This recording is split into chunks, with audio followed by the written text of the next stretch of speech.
Now, let's study the ovary.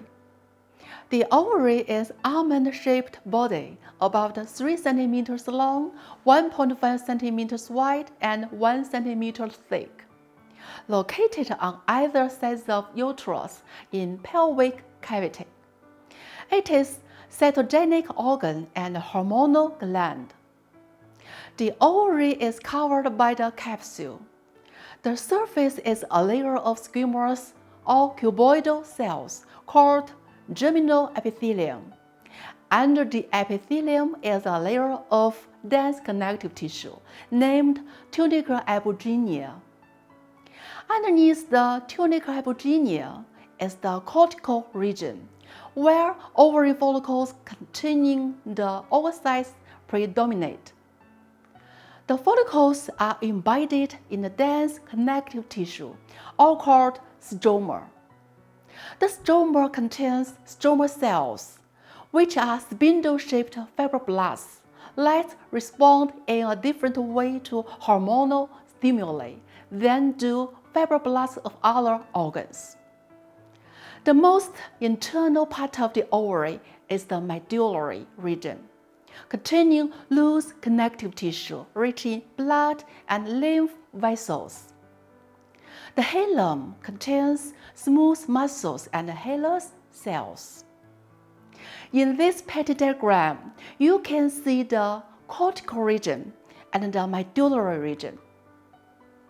This is the light micrograph of the ovary stained by HE.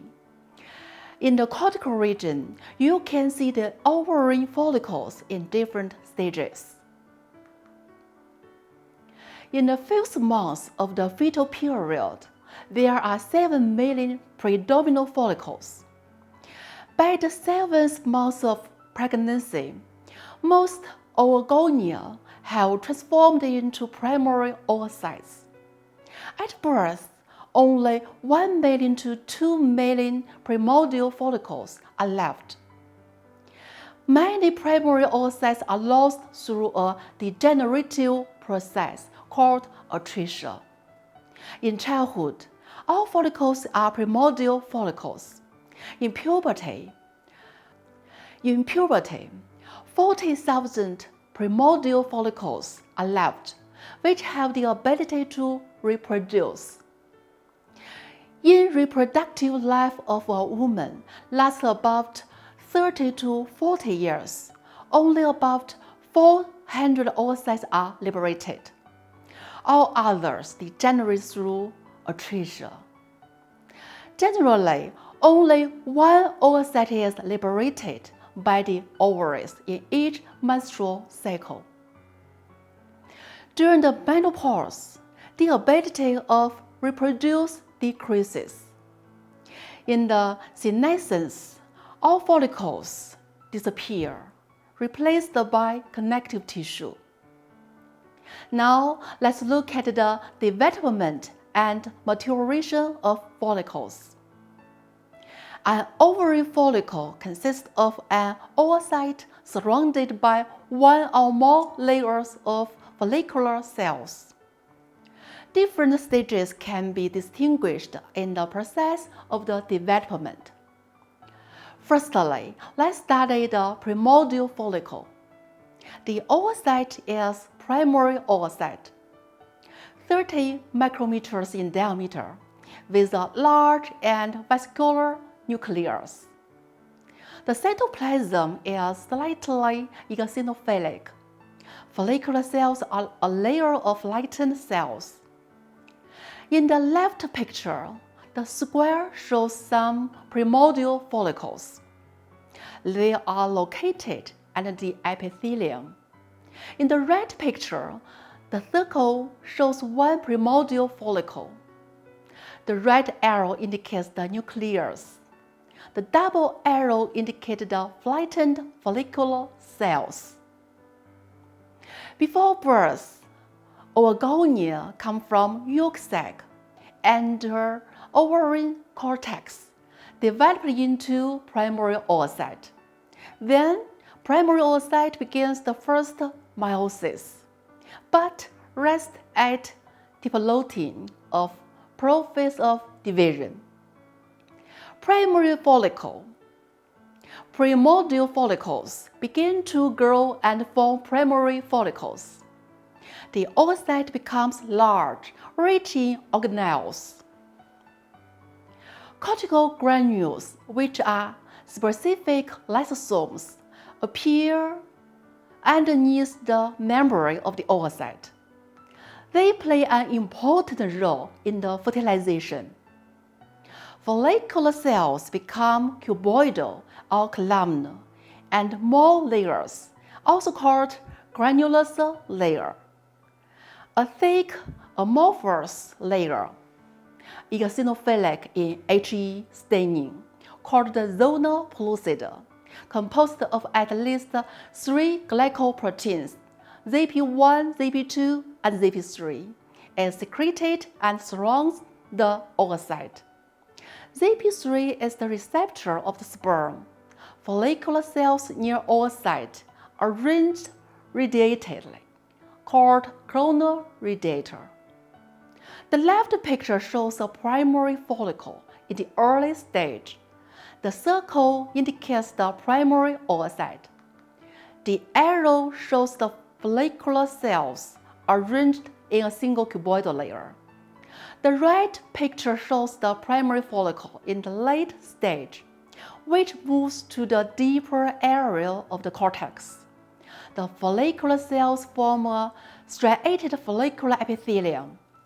The black arrow indicates the zonal pellucid. The red arrow indicates the coronal radiator. The arrowhead indicates the follicular cells. Both the oocyte and follicular cells are believed to contribute to the synthesis of the zonal pellucid. Projections of follicular cells and microvilli of the oocyte penetrate the zonal pellucid and make contact with one another via gap junctions. As the follicles grow, they move to deeper areas of the cortical region. Liquid begins to accumulate between the follicular cells. Then small spaces appear. Small spaces coalesce and the granulous cells reorganize themselves to form a larger cavity, the antrum. The follicles are then called secondary follicles. Follicular fluid contains components of the plasm and the products secreted by follicular cells. The upper picture shows the secondary follicle in the early stage. The arrow indicates the small space. The lower picture shows the secondary follicle in the late stage. You can see a large cavity. The oocyte is continuous to develop and reach the largest diameter. Follicular cells arrange in more layers. This is the Pettit diagram of the secondary follicle. You can see a large antrum. Follicular cells, which constitute the wall of follicle, called stratum granulosum. Follicular fluid increases to force the oocyte and some follicular cells to move to one side to form a hillock-like structure called cumulus ovarus. The square shows the cumulus ovarus. This light micrograph shows the cumulus ovarus. The arrow indicates the zonal pellucid. During the formation of the secondary follicle, the fibroblasts of the surrounding stroma around proliferate and differentiate to form the thicker folliculae. This layer subsequently differentiates into two layers. Thicker internal is rich in cells called thicker cells, which are spindle-shaped, polyhedral. They have thyroid hormone cells features, secrete androstenedione that is transported to the granulous cells.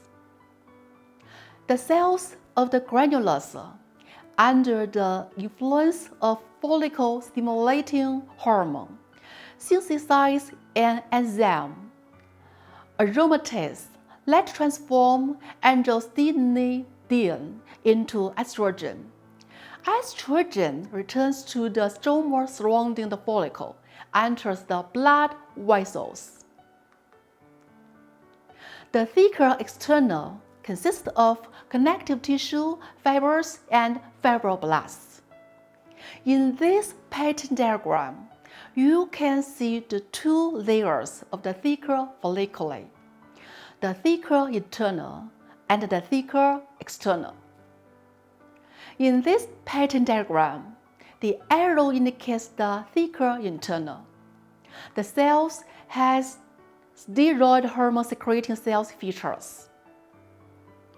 From the beginning of puberty until the menopause in the non-pregnant female, 15 to 20 primordial follicles continue their maturation with each menstrual cycle. Usually only one of these follicles reaches full maturity and gets to ovulation. The others degenerate through atresia. Mature follicle. The dominant follicle may reach the most developed stage of follicular growth and may ovulate. This follicle is the mature follicle. This follicle is the mature follicle. It is about 2 centimeters in diameter and protrudes from the surface of the ovary and can be detected with ultrasound. A follicle requires about 10 to 14 days to reach a mature stage. As a result of accumulation of liquid, the follicular cavity increases, enlarges in size. Since the granulous cells of the follicle wall do not multiply in proportion to the growth of the follicle, the granulous layer becomes thinner. The follicles have a very thicker layer. The first meiosis division is completed within 36 to 48 hours before ovulation. Primary oocyte divides into secondary oocyte, and first polar body later will disappear. Then secondary oocyte begins the second meiosis and rests at the metaphase. The whole process of growth from primordial to mature follicle lasts about 85 days.